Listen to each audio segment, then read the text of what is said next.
In a recent speech in Washington addressing the previous or current violations of either the Nuclear Non-Proliferation Treaty or the Chemical Weapons Convention by the regimes of Syria and Iran, Assistant Secretary of State for the Bureau of Arms Control Verification and Compliance, Yelem Poblete, said all responsible nations are challenged. Dr. Poblete noted that the U.S. national security strategy under President Donald Trump calls for the augmentation of measures to prevent the spread of and to eliminate weapons of mass destruction and related materials, their delivery systems and technologies. It further underscores the need to hold state and non-state actors accountable for the use of WMD. Regarding chemical weapons, Assistant Secretary Poblete pointed out that the Assad regime has brazenly violated the international norm prohibiting their use. The Joint Investigative Mechanism of the Organization for the Prohibition of Chemical Weapons and the UN clearly established that the Syrian regime was responsible for 4 cases of chemical weapons use against the Syrian people.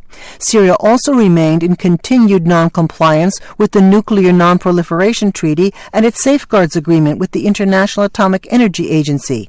Assad started to construct an undeclared plutonium production reactor in the Deir al-Zur region, which was destroyed by Israel in an airstrike in 2007. Syria has persistently refused to cooperate with investigators from the IAEA about the reactor or address outstanding questions about its activities at the site and other related sites.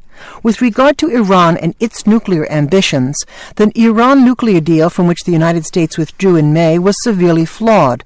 Assistant Secretary Poblete said that among its chief defects, the deal failed to prevent Iran from ever having fissile material production capabilities that would permit it to rapidly break out into weaponization. In addition, its verification provisions did not go far enough, and most concerning of all, it did not cover Iran's missile or chemical weapons programs. Assistant Secretary Poblete cited President Trump's assertion in the National Security Strategy that the scourge of the world today is a small group of rogue regimes that violate all principles of free and civilized states. The response to those states must be constant vigilance. Non-compliance and blatant disregard of international legal obligations must be thoroughly reviewed, documented, and assessed, Assistant Secretary Poblete emphasized. Then, appropriate action and accountability can and must follow.